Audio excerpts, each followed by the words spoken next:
A lot of people don't know about golf is that you guys have the longest season of all the sports. You play year-round, but when you look at it a different way, it's the shortest season because you only play between 6 and 8 weeks in fall and spring. So why don't you kind of talk about this layoff you guys have had and what you've done over the winter? Obviously, you haven't been outside.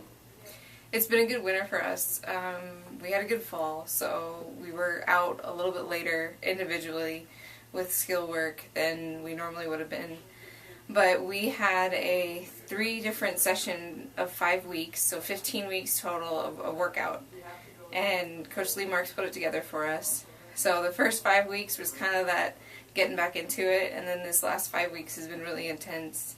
So we did that, and then we've done a lot of mental training, mental game stuff, and then where the players are educating themselves and each other. And that's really been the crux of what we worked on. They're all really excited to get out because they've all done different things. They could have all read the same book, or, we could have had one speaker come in, but they all did something different that we kind of assessed as coaches and, what's your most immediate need. And so we did that, and they're all really excited to get out on the golf course and test it. And it'll be nice to see how they remember it, how they apply it, because everybody does it differently. You've been indoors for about 3 months, and you're talking about the preseason training, and it's not like you guys have just been hitting the weight room. We've seen you with dodgeballs and frisbees and scooters. What have you guys done to kind of lighten the atmosphere and make it fun for the team? Well, we always had a coach's choice in one of the 2 or 3 days that we worked out for the week.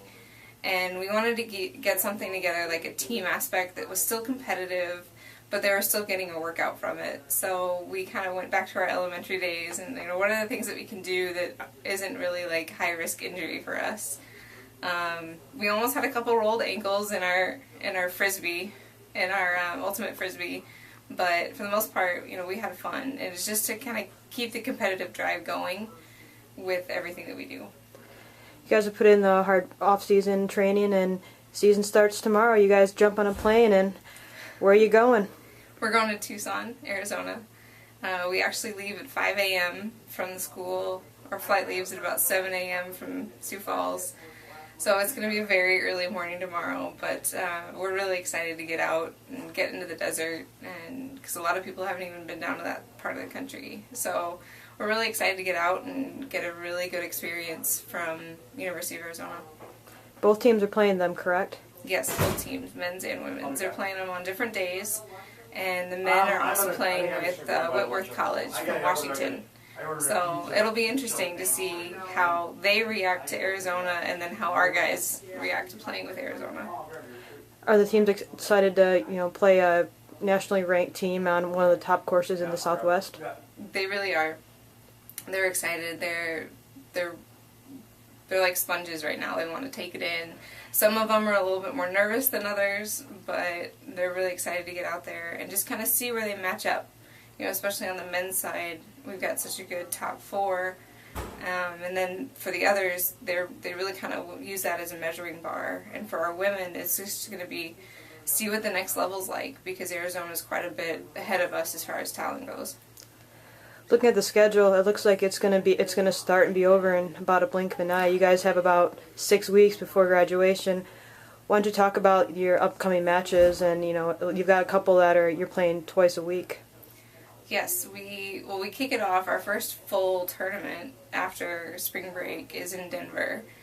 And when we turn around, we're in class for 1 day, and then thank goodness we've got Easter break because that saved us a little bit. And then we head over to Upper Iowa and play them.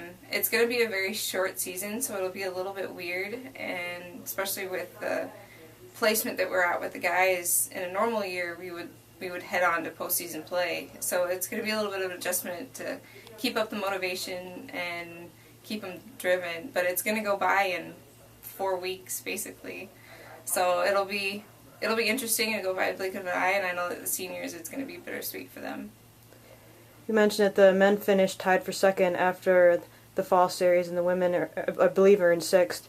What are your expectations for the end of the season when you play in the spring NSIC tournament? What kind of goals have you set, and what do you think the team wants to achieve, especially your seniors? Well, the team has set some really high goals for themselves. They really want to, the men's team really wants to get out and they want to win the conference. They want to make that splash right now, not next year when it's our first full official year. They want to do it now.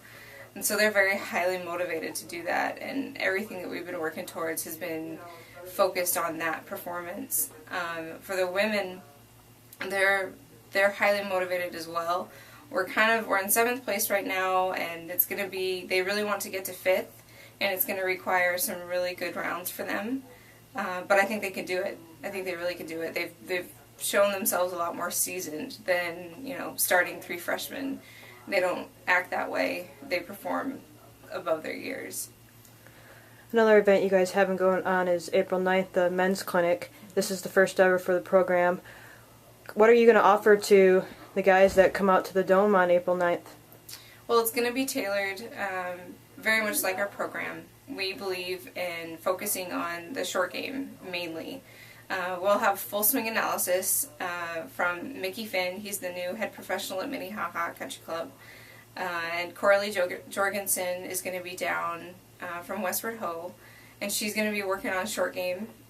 Danny Stinkston is going to be working on putting and working on strokes and feel with that.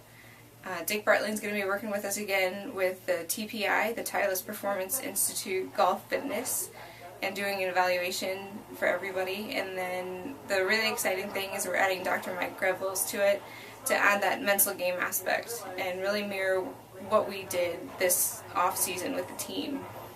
It's such an important part of the game that often gets done last or gets focused on last after all the physical stuff. So it'll be a really good clinic.